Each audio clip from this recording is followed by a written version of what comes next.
সম্মানিত মাছ চাষি ভাই বন্ধুরা, সালামু আলাইকুম। আশা করি আপনারা সকলেই ভালো আছেন। তো বরাবরের মতো আপনাদের সুস্বাস্থ্য কামনা করি আজকের একটি নতুন মাছের পোনা ভিডিও নিয়ে হাজির হয়ে গেলাম। তো ভিউয়ার্স, স্ক্রিনে এখন যে মাছের পোনাগুলো লক্ষ্য করছেন এগুলো হলো অরিজিনাল বোয়ালি জাতের থাই পাঙ্গাস মাছের পোনা, যা 1 কেজিতে 1000 পিস। তো আজকে আপনাদের মাঝে এই বোয়ালি জাতের থাই পাঙ্গাস মাছের পোনার চাষ পদ্ধতি, পুকুর প্রস্তুতি, সঠিক খাবার ব্যবস্থাপনা, রোগ প্রতিরোধ এবং লাভজনকভাবে পোনা বিক্রির সম্পূর্ণ তথ্য বলে থাকবো। তাই ভিডিওটি স্কিপ না করে সম্পূর্ণ ভিডিওটি দেখার চেষ্টা করবেন। তো ভিউয়ার্স, বর্তমানে থাই পাঙ্গাস মাছ বাংলাদেশের অন্যতম লাভজনক ও দ্রুত বর্ধনশীল মাছ। বিশেষ করে বোয়ালি জাতের থাই পাঙ্গাস মাছের পোনা কম রোগের ঝুঁকি থাকে, বাজারে উচ্চ চাহিদা কারণে চাষিদের মন আকর্ষণীয় করে হয়ে উঠেছে। তো ভিউয়ার্স, আর কথা না বাড়িয়ে প্রথমে আসি পুকুর প্রস্তুতি। প্রথমে ভালোভাবে পুকুর শুকিয়ে নিতে হবে। পুকুরে যদি আগের মাছ বা ক্ষতিকর প্রাণী থাকে তাহলে তা সম্পূর্ণভাবে পরিষ্কার করতে হবে।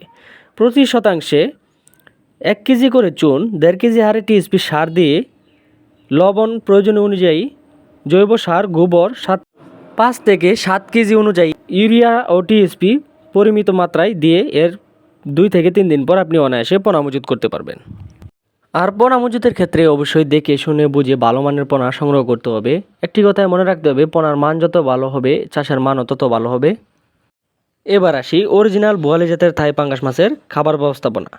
প্রথম 30 দিন উচ্চ প্রোটিনযুক্ত নার্সারি ফিড দিতে হবে। পরবর্তীতে 25% থেকে 30% প্রোটিন সমৃদ্ধ ফিড দিনে 1 থেকে 2 বার সকাল এবং বিকালে। খাবার পরিমাণ মাছের ওজন ও বৃদ্ধির উপর নির্ভর করে।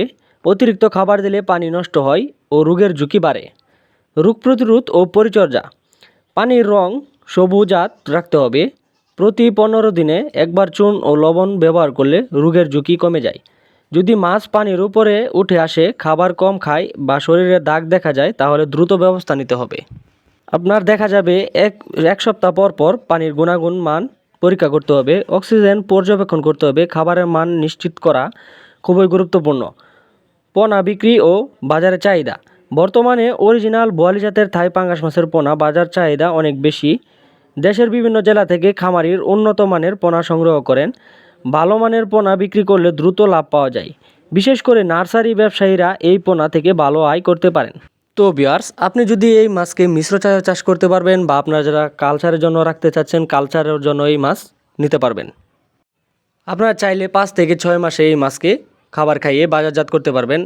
আর আপনারা অনেকেই জানেন যে বাজারে থাই পাঙ্গাস মাছের চাহিদা রয়েছে ব্যাপক, তাই যথেষ্ট পরিমাণ দামও পাবেন আপনি।